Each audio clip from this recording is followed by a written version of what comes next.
Bonjour à tous, on est ici au Canyon Experience Center de Trois-Épis.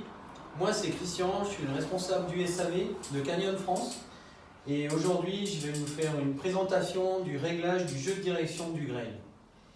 Alors, la particularité de ce vélo, c'est qu'il a un cintre avec un cockpit qui est bien particulier.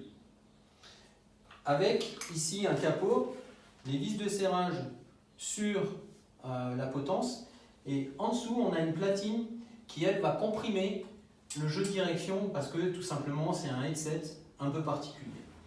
Donc lorsque vous roulez et que vous avez ce jeu là, à ce moment là il faut arrêter et je vais vous montrer comment remédier à ce jeu. Donc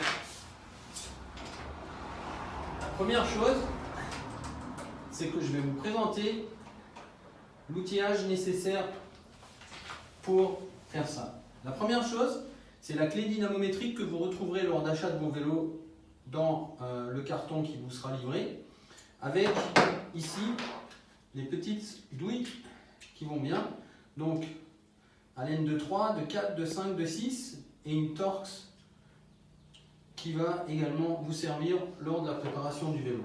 Chose très importante, ici vous avez une petite clé Torx qui va nous aider à régler la platine qui se trouve, elle, ici, au-dessus du roulement supérieur du jeu de direction.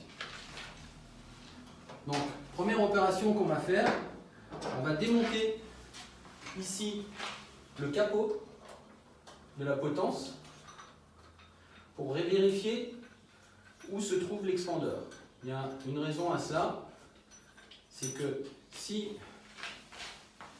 on met l'expandeur qui se trouve à l'intérieur du pivot de fourche trop loin, on ne pourra pas serrer. Donc il faut qu'il soit maximum à 3 cm du dessus de la potence. Donc là on est bon, 3 cm. On va repositionner notre capot.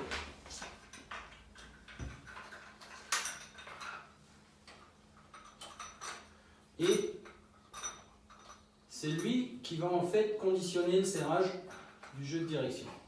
Alors à ce moment-là, on le positionne et on va faire bien attention que tous les spacers soient bien alignés. Et à ce moment-là, ici, on serre en serrant le capot. Ici, avec la clé dynamométrique, on regarde bien qu'on n'aille pas au-delà de 2 newtons. À ce moment-là, je vais reposer le vélo au sol.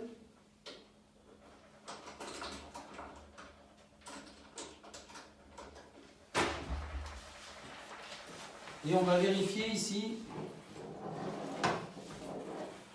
avec un nouvel embout de 4. On va vérifier que les vis de serrage de la potence sont bien desserrées et surtout qu'elles sont juste à fleur de la potence parce que si elles sortent trop ici, quand on va tourner pendant le réglage, on va rayer notre câble. Donc ça, ce serait bien dommage. Donc maintenant, l'opération suivante, on va serrer ici les deux vis. Une fois que ça commence à serrer, on fait la seconde. Et là, premier serrage, on le met à 4 newtons. Voilà, la première à 4 newtons. La deuxième également à 4 newtons. Et une fois que j'ai fait ça, on reprend la première vis et on va serrer jusqu'à 7 newtons. Pareil pour celle du haut. Et là, maintenant, on vérifie juste que mon guidon il soit bien droit, ce qui n'est pas le cas. Donc, on va redesserrer le tout. On va bien mettre le guidon droit. On va bien positionner tout ça. Et là, je recommence serrage 4 newtons. Donc, comment je sais que j'arrive à 4 newtons avec la clé? Tout simplement, ici, la plaquette orange est graduée. Et quand j'arrive à 4, j'arrête. Et une fois que j'ai fait ça, je recommence. Je vais jusqu'à 7, en haut et en bas. Là, je vérifie si j'ai du jeu, il n'y en a plus. Des choses très importantes.